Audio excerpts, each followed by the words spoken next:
I hear this all the time. I tried hearing aids once and I hated them. Or my friend has hearing aids and they never wear them. Now, that first experience can leave people feeling frustrated, disappointed, and really ready to give up on wearing hearing aids. But here's the truth. It's not the hearing aids, it's the process. My name's Dario Coletta. I'm a doctor of audiology, and I've helped hundreds of people in the Toronto area to solve complex cases of hearing loss and live with better hearing. And today, we're here to debunk this common myth with facts, not fear. Here's how I like to break it down to people.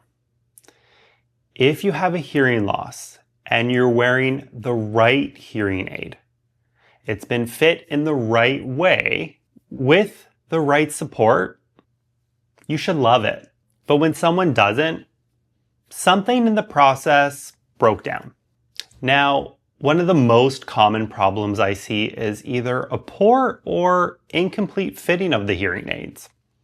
And what this often means is it may be the wrong style of hearing aid for a person's needs. I mean, not every hearing aid style is going to be suitable for everybody. A device that doesn't have enough power or technology behind the scenes to help improve clarity of speech. Or often, a fitting that really didn't follow best practice guidelines. And so when that happens, it often results in either a hearing aid that's too soft, or a hearing aid that's too loud, or something that just sounds off. Doesn't give the person wearing the hearing aid a whole lot of benefit, or doesn't really match up with what a person was hoping that their hearing aids would do for them. Now, I think this is why using something like real ear measurements matters. Without real ear, programming a hearing aid is like guesswork.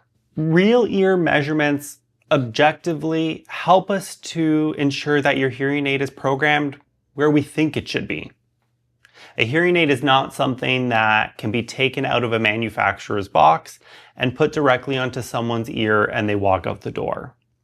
Real ear measurements takes time, but it's the gold standard for ensuring hearing aids are adjusted to where they should be for that person. Now, the next big issue, no follow-up. I hear this all the time. The last time I saw my audiologist or a health provider was the day I got my hearing aids. Or someone's been wearing hearing aids for 4 or 5 years, and the last time they had their hearing tested was 4 or 5 years ago. Now, that's not good. Now, follow-ups are important. Your brain takes time to adjust to your hearing aids. Now, sounds might feel sharp. They may feel overwhelming, especially at the start, and that's normal. Without support, most people give up. But with support, with guidance, with follow-ups, people stay on track. You stay on track and your brain adapts beautifully to the new sound. And finally, realistic expectations. Hearing aids don't restore to perfect hearing, but they improve your hearing. They improve your clarity. They improve your ability to talk to people or not have to have the TV volume on max. Now, they're not going to make sounds, but they won't make things sound like when you were 18. That's just not how hearing loss works. If nobody explained that up front, then it's really no wonder why people feel let down sometimes. In my experience, I really think the truth is, most people don't regret buying hearing aids. They regret how they were fit. They regret the lack of follow-up. And they really regret not knowing what to expect. When best practices are followed, like real ear measurements, proper counseling, maintaining realistic expectations of what your hearing aids can do and what your hearing aids can't do, the outcomes are completely different. In fact, I've seen so many patients where their hearing aids have been sitting in a drawer or they have basically been ready to throw them out.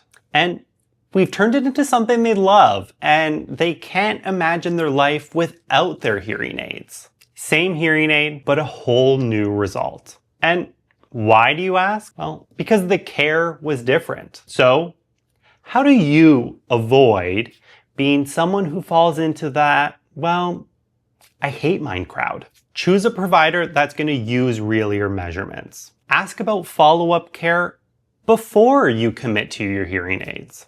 Be prepared for an adjustment period. That's a normal part of getting used to wearing hearing aids. And you have to find someone you feel comfortable with. The biggest part about hearing aids is the relationship that you're going to build with your audiologist or health provider. You have to feel comfortable because you're going to work together. I think it's important to keep in mind that you are not just buying a device, but you're really starting a new relationship. And the best outcomes come when you're both engaged in the process and working together. So if you've had a bad experience or you're nervous about your first pair, please know it doesn't have to be like that. You can have a great experience and we can help you get it right. Now, drop a comment below if you've had a frustrating experience. I promise I'll read and reply to everyone. And of course, like this video if it helped you or somebody you know. And subscribe for more clear and honest answers from a real audiologist who's here to help you and not push you.